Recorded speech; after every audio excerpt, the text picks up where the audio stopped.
100 days have passed since the incident happened, an event that people in Salisbury were unlikely to predict what would happen next. With parts of the city being inaccessible to the public for most of 3 months, sections of the community have been affected by the events in March. St Thomas's Church had a cleansing service for the city in April. The service was put together by our rector, Kelvin Inglis. It was very much a civic community event, so we had representatives of all the emergency services, the Salisbury Council, Wiltshire Council, the Bishop preached, and representatives of the wider community, and particularly those involved very closely, the NHS and the doctor services, things like that. So it was a broad community event.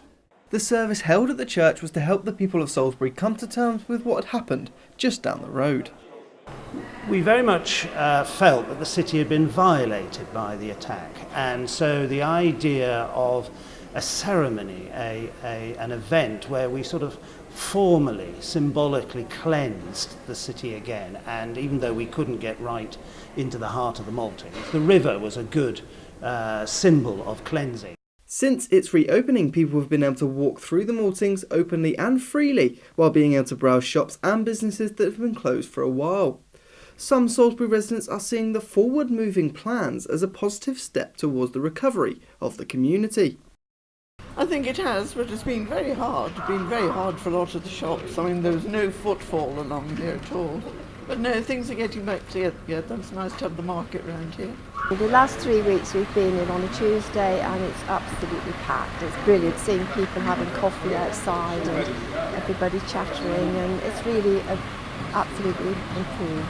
It's recovered very well. I think that everybody in Salisbury was longing to get back to normal, and we're all supporting to all the shops that are closed and try to use them as much as possible.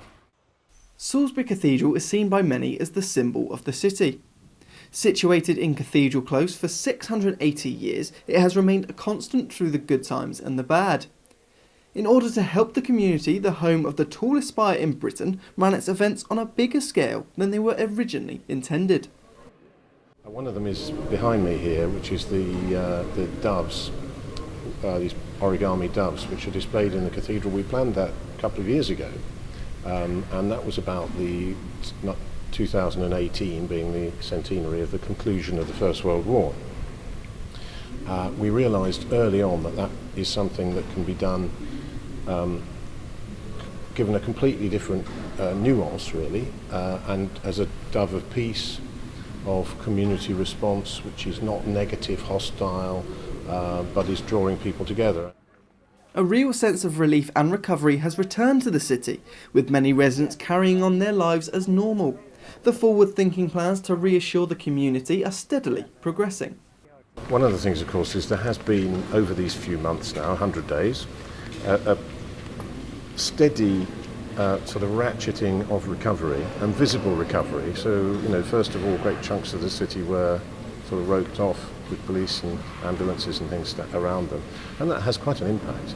So there's this process of kind of visible recovery is going on all the time, which is very kind of positive and hopeful, and I think people palpably can experience that in just coming into Salisbury, which is great. The city has progressed and is recovering, but there is likely to be a little more time until it is returned back to normal. Give it to Christmas. I reckon, Christmas. And a bit more publicity as well, saying we're open, things are normal. About Christmas, I would say. I'd like to think not too long. Certainly, let's say we're going to be back to normal by this time next year, with everyone pulling together and with the right help.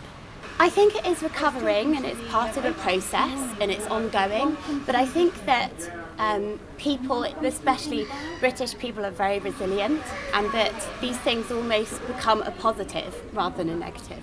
The community has shown great resilience and spirit since they were affected by the incident, and the recovery process would have been harder without the support of the people. Jack Deary, That's TV.